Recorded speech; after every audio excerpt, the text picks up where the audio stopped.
Good morning, students. Today we are going to start the next chapter, that is the accounting for not for profit organizations. So by the name ही ਤੁਹਾਨੂੰ ਪਤਾ ਲੱਗ ਰਿਹਾ ਕਿ ਜਿਹੜੀ organizations not for profit ਹੁੰਦੀਆਂ means ਜਿਨ੍ਹਾਂ ਦਾ main motive ਹੁੰਦਾ ਆ ਸਰਵਿਸ ਪ੍ਰੋਵਾਈਡ ਕਰਨਾ। ਸੋ ਉਹਨਾਂ ਆਰਗੇਨਾਈਜੇਸ਼ਨ ਦੀ ਆਪਾਂ ਅਕਾਊਂਟਿੰਗ ਜਿਹੜੀ ਇਸ ਚੈਪਟਰ 'ਚ ਸਟੱਡੀ ਕਰਨੀ ਆ। not for profit entities means Red Cross ਦਾ ਮਤਲਬ कि these entities are not engaged in business activities, क्योंकि जो business activities ਵਿੱਚ indulge ਹੋ ਗਈਆਂ it means कि ਉਹਨਾਂ ਦਾ main motive profit earn ਕਰਨਾ ਹੋ ਗਿਆ। ਸੋ ਉਹਨਾਂ ਦਾ main ਕੀ ਆ ਉਹ business activity ਵਿੱਚ ਜਿਹੜਾ ਆ indulge ਨਹੀਂ ਹੁੰਦੇ। Next is they are providing services to the people without an intention of making profit, means कि ਉਹ services provide ਕਰ ਰਹੇ ਆ but ਉਹਨਾਂ ਦਾ main motive profit earn करना नहीं है।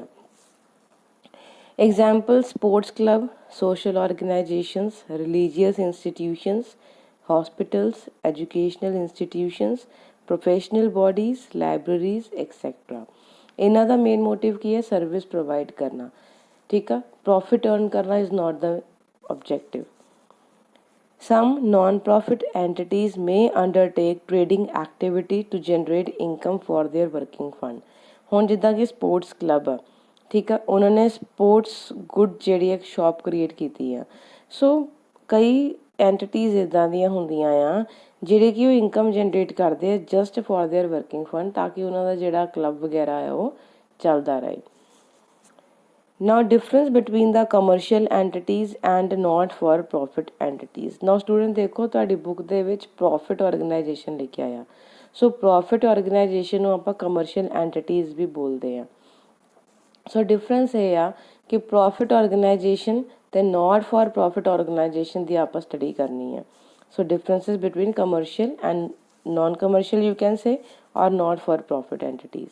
ਸੋ ਫਰਸਟ ਮੋਟਿਵ ਕੀ ਹੈ? ਕਮਰਸ਼ੀਅਲ ਮੀਨਸ ਕਿ ਜਿਹੜੀ ਪ੍ਰੋਫਿਟ ਆਰਗੇਨਾਈਜੇਸ਼ਨ ਆ ਉਹਨਾਂ ਦਾ ਮੇਨ ਮੋਟਿਵ ਹੁੰਦਾ ਪ੍ਰੋਫਿਟ ਅਰਨ ਕਰਨਾ, ਬਟ ਜਿਹੜੀਆਂ ਤੁਹਾਡੀਆਂ ਨਾਟ ਫॉर ਪ੍ਰੋਫਿਟ ਆਰਗੇਨਾਈਜੇਸ਼ਨ ਆ ਉਹਨਾਂ ਦਾ ਮੇਨ ਮੋਟਿਵ ਹੁੰਦਾ ਆ ਸਰਵਿਸ ਪ੍ਰੋਵਾਈਡ ਕਰਨਾ।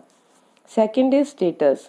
ਕਮਰਸ਼ੀਅਲ ਦੇ ਵਿੱਚ ਕੀ ਆ? ਪ੍ਰੋਪਰਾਈਟਰਸ ਐਂਡ ਦ ਓਨਰਸ ਦੇ ਆਲ ਮੈਨੇਜ ਦਾ organization, but not for profit ਦੇ ਵਿੱਚ ਕੌਣ ਹੁੰਦਾ ਹੈ? Subscribers or the members. Next is the distribution of profit or surplus. Commercial ਦੇ ਵਿੱਚ ਅਗਰ ਜੇ ਕੋਈ ਪ੍ਰੋਫਿਟ ਆ ਤੇ ਓਨਰਸ ਦੇ ਵਿੱਚ ਉਹ ਡਿਸਟਰੀਬਿਊਟ ਕਰ ਦਿੱਤਾ ਜਾਂਦਾ ਆ, ਬਟ ਨਾਟ ਫॉर ਪ੍ਰੋਫਿਟ ਦੇ ਵਿੱਚ ਕੀ ਆ ਉਹ ਮੈਂਬਰਸ ਨੂੰ ਡਿਸਟਰੀਬਿਊਟ ਨਹੀਂ ਕੀਤਾ ਜਾਂਦਾ। ਇਨਫੈਕਟ ਉਹ ਫਰਦਰ ਆਪਣੇ ਕਿਸੇ ਯੂਜ਼ ਲਈ ਉਸ ਅਮਾਊਂਟ ਨੂੰ ਜਿਹੜਾ ਆ ਸੇਵ ਕਰ ਲੈਂਦੇ ਆ। Result of activities. ਹੁਣ ਕਮਰਸ਼ੀਅਲ ਵਾਲੇ ਜੇ ਐਕਟੀਵਿਟੀਜ਼ ਕਰ ਰਹੇ ਆ ਤੇ ਉਹਨਾਂ ਦਾ ਰਿਜ਼ਲਟ ਕੀ ਹੋਏਗਾ? ਪ੍ਰੋਫਿਟ ਔਰ ਲਾਸ। ਬਟ ਜੇ ਨਾਟ ਫॉर ਪ੍ਰੋਫਿਟ ਆਰਗੇਨਾਈਜੇਸ਼ਨ ਕੋਈ ਆਪਣੀ ਐਕਟੀਵਿਟੀਜ਼ ਕਰ ਰਹੇ ਆ ਸੋ ਉਹਨਾਂ ਨੂੰ ਜਾਂ ਤਾਂ ਸਰਪਲਸ ਹੋਏਗਾ ਜਾਂ ਡੈਫੀਸ਼ੀਟ ਹੋਏਗਾ। Accounting statements. ਕਮਰਸ਼ੀਅਲ ਦੇ ਵਿੱਚ ਕਿਹੜੇ ਅਕਾਊਂਟ ਬਣਾਏ ਜਾਂਦੇ ਆ ਜਿਨ੍ਹਾਂ ਨੂੰ ਆਪਾਂ ਟ੍ਰੇਡਿੰਗ ਅਕਾਊਂਟ ਬੋਲਦੇ ਆ, ਪ੍ਰੋਫਿਟ ਐਂਡ ਲਾਸ ਅਕਾਊਂਟ ਬੋਲਦੇ ਆ, ਐਂਡ ਬੈਲੈਂਸ ਸ਼ੀਟ ਪ੍ਰਿਪੇਅਰ ਕੀਤੀ ਜਾਂਦੀ ਆ। ਨਾਟ ਫॉर ਪ੍ਰੋਫਿਟ ਆਰਗੇਨਾਈਜੇਸ਼ਨ ਦੇ ਵਿੱਚ रिसिप्ट एंड पेमेंट अकाउंट बनेगा, इनकम एंड एक्सपेंडिचर अकाउंट बनाया जाएगा एंड बैलेंस शीट बनाई जाएगी। नाउ द अकाउंटिंग सिस्टम ਜਿਹੜਾ कमर्शियल मीनस कि प्रॉफिट ऑर्गेनाइजेशन है वो एक्रूअल बेसिस ਤੇ ਹੁੰਦੇ ਆ ਐਂਡ ਨਾਟ ਫॉर ਪ੍ਰੋਫਿਟ ਜਿਹੜੇ ਆ एक्रूअल ਤੇ ਵੀ ਹੁੰਦੇ ਆ, ਕੈਸ਼ ਸਿਸਟਮ ਤੇ ਵੀ ਹੁੰਦੇ ਆ। एक्रूअल ਦਾ ਮਤਲਬ ਕੀ ਹੈ ਕਿ ਜਿੱਦਾਂ ਜਿਹੜੇ ਪ੍ਰੋਸੈਸ ਮਤਲਬ ਕਿ ਤੁਹਾਡੀ ਜਿਹੜੀ ਇਨਕਮ ਜਨਰੇਟ ਹੋਣੀ ਆ ਉਹਦੇ ਇੰਕਰੀਜ਼ ਹੋਣ ਦੇ ਵੀ ਚਾਂਸਸ ਹੈਗੇ ਆ। ਸੋ ਪ੍ਰੋਫਿਟ ਆਰਗੇਨਾਈਜੇਸ਼ਨ ਦੇ ਵਿੱਚ ਪਤਾ ਨਹੀਂ ਇਨਕਮ ਜ਼ਿਆਦਾ ਜਨਰੇਟ ਹੋ ਸਕਦੀ ਹੈ, ਘੱਟ ਵੀ ਹੋ ਸਕਦੀ ਹੈ। ਸੋ ਇਟ ਵੈਰੀਜ਼, ਮਤਲਬ ਕਿ ਫਿਕਸ ਨਹੀਂ ਆ। ਐਂਡ ਜਿਹੜਾ ਨਾਟ ਫॉर ਪ੍ਰੋਫਿਟ ਆਰਗੇਨਾਈਜੇਸ਼ਨ ਆ ਉਹਦੇ ਵਿੱਚ ਤੇ ਹਾਈਬ੍ਰਿਡ ਸਿਸਟਮ ਆ, ਮੀਨਸ ਕਿ ਐਕੂਰੇਲ ਵੀ ਹੋ ਸਕਦਾ, ਕੈਸ਼ ਵੀ ਹੋ ਸਕਦਾ ਆ, ਕਿ ਐਕਚੁਅਲ ਦੇ ਵਿੱਚ ਜਦੋਂ transaction takes place and the payment is made through the cash ਤਾਂ ਉਹ ਕੈਸ਼ ਪੇਮੈਂਟ ਵੀ ਹੋ ਸਕਦਾ। So this is the chart of their differences which you have studied. Next is the features of not for profit organization. ਪਹਿਲਾ feature ਕੀ ਆ? Providing service to a specific group, means ਕਿ ਜਿਹੜੇ not for profit organizations ਨੇ ਇਹ specific group ਨੂੰ services provide ਕਰਦੇ ਆ। ਹਰ ਇੱਕ ਨੂੰ ਨਹੀਂ, ਕੁਝ ਸਿਲੈਕਟਡ ਜੇ ਗਰੁੱਪ ਨੇ ਜਿੱਦਾਂ ਕਿ ਐਜੂਕੇਸ਼ਨ ਹੋ ਗਿਆ, ਹੈਲਥ ਕੇਅਰ ਹੋ ਗਿਆ।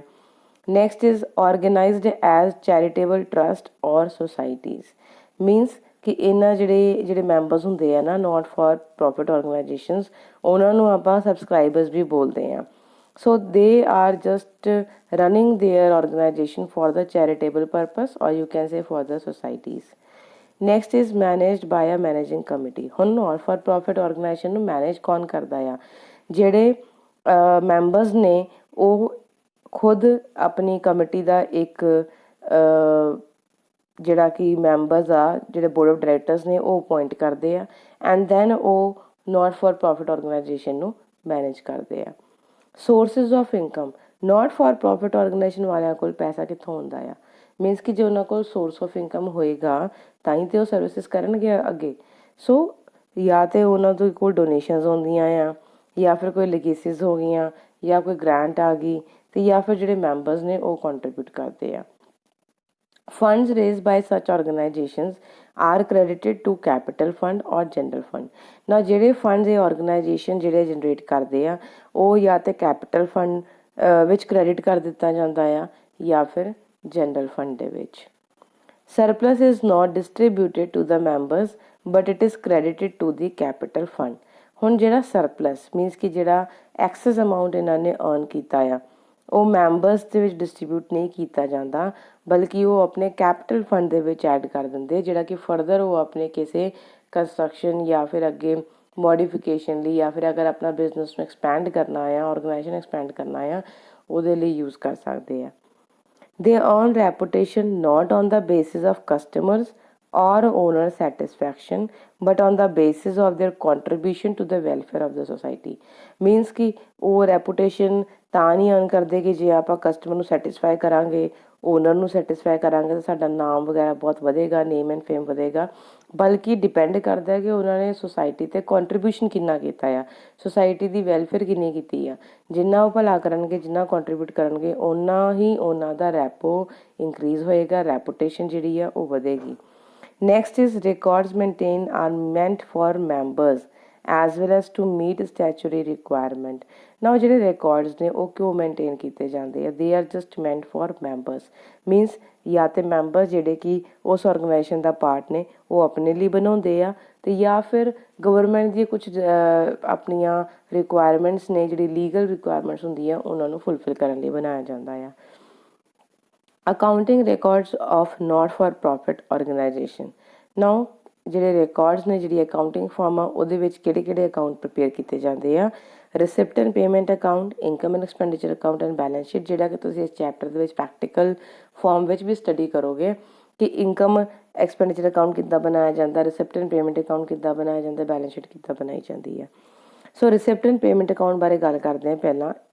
ਆਲ cash receipt and cash payment, ਇਹਦੇ ਵਿੱਚ ਜਿੰਨੀਆਂ ਵੀ ਤੁਹਾਡੀਆਂ ਕੈਸ਼ ਫਾਰਮ ਦੇ ਵਿੱਚ ਰਿਸਿਪਟਸ ਹੁੰਦੀਆਂ ਆ ਜਾਂ ਪੇਮੈਂਟਸ ਹੁੰਦੀਆਂ ਉਹ ਸਾਰੀਆਂ ਰਿਕਾਰਡ ਕੀਤੀ ਜਾਂਦੀਆਂ ਆ, ਜਸਟ ਲਾਈਕ ਕੈਸ਼ ਬੁੱਕ ਦੇ ਤਰ੍ਹਾਂ ਹੁੰਦੀ ਹੈ ਇਹ।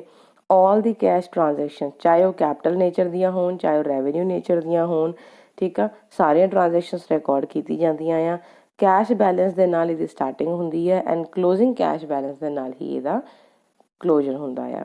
ਸੋ ਰਿਸਿਪਟ ਐਂਡ ਪੇਮੈਂਟ ਅਕਾਊਂਟ ਜਦੋਂ ਵੀ ਅਸੀਂ ਸਟਾਰਟ ਕਰਾਂਗੇ ਉਹਦਾ ਸਭ ਤੋਂ ਪਹਿਲਾਂ ਕੈਸ਼ ਬੈਲੈਂਸ ਦੀ ਓਪਨਿੰਗ ਲਿਖਾਂਗੇ ਐਂਡ ਜਦੋਂ ਉਹਨੂੰ ਕਲੋਜ਼ ਕਰਾਂਗੇ ਅਕਾਊਂਟ ਨੂੰ ਅਤੇ ਕਲੋਜ਼ਿੰਗ ਕੈਸ਼ ਬੈਲੈਂਸ ਲਿਖਾਂਗੇ। So this you can see this format. ਸਭ ਤੋਂ ਪਹਿਲਾਂ ਟੂ ਬੈਲੈਂਸ ਬਰੋਡ ਡਾਊਨ ਲਿਖਿਆ cash, this is the opening cash balance and balance C D means closing cash balance, ਠੀਕ ਆ। ਜਿੰਨੀਆਂ ਵੀ ਰਿਸਿਪਟ ਨੇ ਉਹ ਟੂ ਸਾਈਡ 'ਤੇ ਸ਼ੋ ਕੀਤੀਆਂ ਹੋਈਆਂ ਆ, ਯੂ ਕੈਨ ਸੀ ਜਿੰਨੀਆਂ ਵੀ ਰਿਸਿਪਟ ਨੇ ਉਹ ਸਾਰੇ ਟੂ ਸਾਈਡ 'ਤੇ ਨੇ, ਜਿੰਨੀਆਂ ਵੀ ਪੇਮੈਂਟਸ ਨੇ ਉਹ ਕ੍ਰੈਡਿਟ ਸਾਈਡ ਨੇ। Next, all receipt of cash during the year on debit side and all payments on the credit side. ਜਿੰਨੀਆਂ ਵੀ ਰਿਸਿਪਟਸ, ਜਿੰਨੀਆਂ ਵੀ ਆਪਾਂ ਪੇਮੈਂਟਸ ਰਿਸੀਵ ਕੀਤੀਆਂ ਨੇ ਉਹ ਸਾਰੀਆਂ ਡੈਬਿਟ ਸਾਈਡ 'ਤੇ ਐਂਡ ਜਿਹੜੀਆਂ ਵੀ ਪੇਮੈਂਟਸ ਨੇ ਉਹ ਕ੍ਰੈਡਿਟ ਸਾਈਡ 'ਤੇ। ਨਾਓ ਦ period to which the transaction may belong, previous year, current year or future year will not be considered, ठीक है ना, will not be considered. So the transaction nature can be capital or the revenue. Next is only the actual cash receipt and cash payment are recorded, मतलब actual ਦੇ ਵਿੱਚ ਜੋ transaction ਹੋਈ ਆ ਸਿਰਫ ਉਹੀ ਰਿਕਾਰਡ ਕੀਤੀ ਜਾਏਗੀ। ਨਾ ਕਈ ਵਾਰੀ ਕੀ ਹੁੰਦਾ ਹੈ ਐਸਟ 'ਤੇ ਡੈਪਰੀਸੀਏਸ਼ਨ ਲੱਗ ਜਾਂਦਾ ਆ, ਜਾਂ ਸਾਡੀ ਕੋਈ ਆਊਟਸਟੈਂਡਿੰਗ ਇਨਕਮ ਰਹਿੰਦੀ ਹੁੰਦੀ ਹੈ ਪਿਛਲੇ ਸਾਲ ਦੀ ਆਊਟਸਟੈਂਡਿੰਗ ਡਿਊ ਆ, ਤੇ ਉਹ ਆਪਾਂ ਰਿਸਿਪਟ ਐਂਡ ਪੇਮੈਂਟ ਅਕਾਊਂਟ ਦੇ ਵਿੱਚ ਰਿਕਾਰਡ ਨਹੀਂ ਕਰਾਂਗੇ। At the end of accounting period this account is balance, ਜਿੱਦਾਂ ਕਿ ਤੁਹਾਨੂੰ ਕਿਹਾ ਕਿ ਕਲੋਜ਼ਿੰਗ ਕੈਸ਼ ਬੈਲੈਂਸ ਦੇ ਨਾਲ ਹੀ ਇਹਦਾ ਐਂਡ ਹੁੰਦਾ ਆ। It serves the purpose of cash book so that the management is able to know from where the cash was generated and how it was utilized. Means कि cash किद्दां generate होया, cash कित्थों आया, ते जे cash जिन्ना आया ਉਹਨੂੰ ਆਪਾਂ use किद्दां कीता आ। सो ਉਹਦੇ ਲਈ ਇੱਕ ਇਹ cash book prepare ਕਰਨ ਦੇ ਵਿੱਚ ਹੈਲਪ ਆਊਟ ਕਰਦਾ ਆ।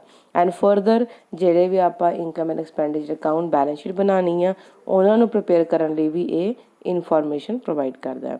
ਸੋ this is the format of receipt and payment account and ਇਹ ਤੁਹਾਡੀ ਬੁੱਕ ਦੇ ਵਿੱਚ ਵੀ ਅਵੇਲੇਬਲ ਆ। ਸਾਰੇ ਸਟੂਡੈਂਟਸ ਨੇ ਇਹ ਫਾਰਮੈਟ ਵਿਦ ਦ ਨੋਟਸ, ਕਿਉਂਕਿ ਥਿਓਰਟੀਕਲ ਨੋਟਸ ਨੇ ਉਹਨਾਂ ਦੇ ਨਾਲ ਆਪਣੀ ਨੋਟਬੁੱਕ ਦੇ ਵਿੱਚ ਇਹ ਫਾਰਮੈਟ ਵੀ ਪ੍ਰਪੇਅਰ ਕਰਨਾ ਆ। So receipt is on the debit side and payment is on the credit side. So ਜਿੰਨੀਆਂ ਵੀ ਰਿਸਿਪਟ ਨੇ ਉਹ ਸਾਰੀ ਤੁਸੀਂ to side means debit side show ਕਰੋਗੇ ਐਂਡ ਜਿੰਨੇ ਵੀ ਪੇਮੈਂਟ ਆ ਉਹ ਕ੍ਰੈਡਿਟ ਸਾਈਡ ਸ਼ੋ ਕਰੋਗੇ। Items of the receipt and payment account. Now receipt and payment account ਦੇ ਵਿੱਚ ਆਈਟਮਸ ਕਿਹੜੇ ਹੋ ਸਕਦੇ ਆ, ਜਾਂ ਤਾਂ ਰੈਵਨਿਊ ਰਿਸਿਪਟ ਹੋ ਗਈਆਂ ਜਾਂ ਕੈਪੀਟਲ ਰਿਸਿਪਟ ਹੋ ਗਈਆਂ, ਅਤੇ ਜਾਂ ਫਿਰ ਕ੍ਰੈਡਿਟ ਸਾਈਡ 'ਤੇ ਰੈਵਨਿਊ ਪੇਮੈਂਟ ਹੋ ਗਈ ਜਾਂ ਕੈਪੀਟਲ ਪੇਮੈਂਟ ਹੋ ਗਈ। ਹੁਣ ਇਹਨਾਂ ਨੂੰ ਅਸੀਂ ਫਰਦਰ ਡਿਟੇਲ ਵਿੱਚ ਸਟੱਡੀ ਕਰਦੇ ਹਾਂ ਕਿ ਹੁੰਦੇ ਕੀ ਨੇ। ਰੈਵਨਿਊ ਰਿਸਿਪਟ ਮੀਨਸ ਜਿਹੜੀਆਂ ਰਿਕਰਿੰਗ ਨੇਚਰ ਦੀਆਂ ਹੁੰਦੀਆਂ ਆ। ਰਿਕਰਿੰਗ ਨੇਚਰ ਮੀਨਸ ਬਾਰ-ਬਾਰ ਅਸੀਂ ਇਨਕਮ ਰਿਸੀਵਡ ਕਰ ਰਹੇ ਹਾਂ, ਉਹ ਬਾਰ-ਬਾਰ ਮੈਨੀ ਟਾਈਮਸ ਰਿਪੀਟ ਹੋ ਰਹੀਆਂ ਆ। ਠੀਕ, ਜਿੱਦਾਂ ਕਿ ਮੈਂਬਰਸ਼ਿਪ ਦਾ ਕੋਈ ਸਬਸਕ੍ਰਿਪਸ਼ਨ ਆ, ਐਡਮਿਸ਼ਨ ਫੀ ਹੋ ਗਈ, receipt from the sale of ਜਿਹੜਾ ਓਲਡ ਨਿਊਜ਼ਪੇਪਰ ਹੋ ਗਿਆ, ਹਾਲ ਰੈਂਟ ਰਿਸੀਵਡ ਕੀਤਾ, ਇਨਵੈਸਟਮੈਂਟ ਕੀਤੀ ਅਤੇ ਉਹਦੇ ਤੋਂ ਤੁਹਾਨੂੰ ਕੋਈ ਇੰਟਰਸਟ ਮਿਲਿਆ, ਕੋਈ ਫਿਕਸ ਡਿਪੋਜ਼ਿਟ, ਕੋਈ ਲੋਨ ਐਡਵਾਂਸ ਕੀਤਾ। ਸੋ ਇਹ ਸਾਰੀਆਂ ਜਿਹੜੀਆਂ ਰੈਵਨਿਊ ਰਿਸਿਪਟ ਦੇ ਐਗਜ਼ਾਮਪਲਸ ਨੇ। ਫਰਦਰ ਡੋਨੇਸ਼ਨ ਮਿਲ ਗਈ, ਕੋਈ ਗ੍ਰਾਂਟਸ, ਲੈਗੇਸੀਜ਼, ਠੀਕ ਹੈ, ਲੋਕਰ ਰੈਂਟ ਹੋ ਗਿਆ, receipts from the sale of refreshment, any other item of similar nature. So ਇਹ ਫਾਰਮੈਟ ਦੇ ਵਿੱਚ ਵੀ ਤੁਹਾਡੀਆਂ ਸਾਰੀਆਂ ਆਈਟਮਸ ਲਿਖੀਆਂ ਹੋਈਆਂ ਆ। ਮੇਨ ਕੀ ਹੈ ਇਹਨਾਂ ਦਾ ਮੀਨਿੰਗ ਸਮਝਣਾ ਕਿ ਰੈਵਨਿਊ ਰਿਸਿਪਟ ਕਿਹੜੀਆਂ ਆ, ਜਿਹੜੀਆਂ ਰਿਸਿਪਟ ਅਸੀਂ ਬਾਰ-ਬਾਰ ਰਿਸੀਵ ਕਰਦੇ ਹਾਂ, which are in recurring, which are recurring means repetition ਦੇ ਵਿੱਚ ਰਿਸੀਵ ਕਰ ਰਹੇ ਹਾਂ। Next is the capital receipt. The amount received in the current year, the benefit of which relate to the future year also. देखो capital ਦਾ ਮਤਲਬ ਕੀ ਹੈ ਕਿ ਅਗਰ ਆਪਾਂ ਕੋਈ ਹਿਊਜ ਇਨਵੈਸਟਮੈਂਟ ਕਰ ਰਹੇ ਹਾਂ ਸਿਰਫ ਇਸ ਪਰਪਸ ਲਈ ਨਹੀਂ ਕਿ ਹਾਂ ਅੱਜ ਖਰੀਦ ਲਿਆ ਤੇ ਇਹਦਾ ਅੱਜ ਹੀ ਬੈਨੀਫਿਟ ਮਿਲੇਗਾ। ਮੀਨਸ ਕਿ ਤੁਸੀਂ ਹੈਵੀ ਹਿਊਜ ਇਨਵੈਸਟਮੈਂਟ ਕਰਦੇ ਹੋ ਸਿਰਫ ਇਸ ਪਰਪਸ ਲਈ ਕਿ ਜੇ ਮੈਂ ਅੱਜ ਇਹਦੇ 'ਤੇ ਇਨਵੈਸਟਮੈਂਟ ਕਰ ਰਿਹਾ ਹਾਂ ਤੇ ਇਹਦਾ ਜਿਹੜਾ ਬੈਨੀਫਿਟ ਹੈ, ਜਿਹੜਾ ਪ੍ਰੋਫਿਟ ਹੈ, ਮੈਨੂੰ ਕਈ ਸਾਲਾਂ ਤੱਕ ਮਿਲੇਗਾ। ਠੀਕ, ਸੋ ਉਹ ਕੈਪੀਟਲ ਰਿਸਿਪਟ ਹੋ ਗਈਆਂ। Donation from the outsider for the specific purpose. देखो अगर स्पेसिफिक पर्पस लिया then it is a type of capital receipt, otherwise it is of revenue receipt.